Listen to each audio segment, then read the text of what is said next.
Many years ago, when I first started Outdoor Truths, I wanted to be connected with some hunting and fishing companies.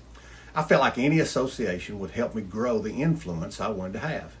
I was not only able to get some sponsorships, but I actually became a pro staff member for a few of those companies as well. Even now, I hesitate to even mention the name pro staff because it involves the word pro. And if there's any word that I should never be associated with, it's the word pro. I laugh even when I think about this.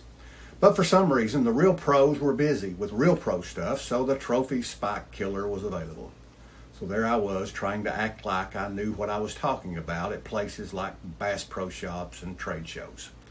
Now don't get me wrong, I never lied about my adventures or I never exaggerated my accomplishments, but I did stand in a place where real pros stand and have to talk about things that real pros talk about.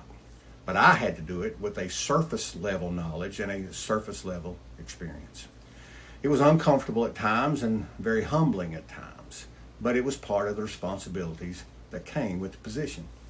Silence and solitude were not an option.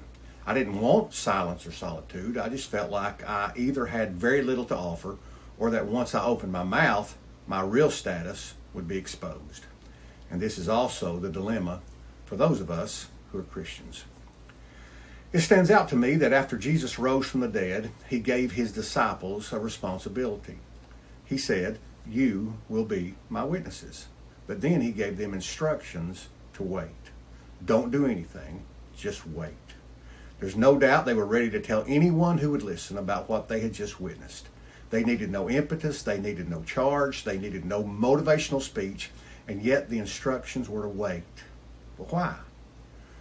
Because their witness needed to be empowered. It was that important. It needed to be empowered because they were not pros. In fact, they were not even beginners. They were the first. They had nothing. They knew nothing. And without the presence and power of the Holy Spirit, their normal, simple, and even sinful lives would be exposed as having words with no transformational power. So they waited, and then the Holy Spirit was given. And when the Holy Spirit came, he first showed up in the form of language. Each foreigner there heard the gospel in their own language from people who otherwise couldn't speak that language. There's no doubt the first command to believers and the first purpose of the Holy Spirit was to give witness. Solitude and silence was and is not an option. I know you feel inadequate. I know your life's not the best example. I know you're not a pro, but you have the Spirit. And the Spirit takes your story and transforms it in the ears of the listeners. Jesus said, "You will be my witnesses," not his pros, because there are none. And that's the outdoor truth.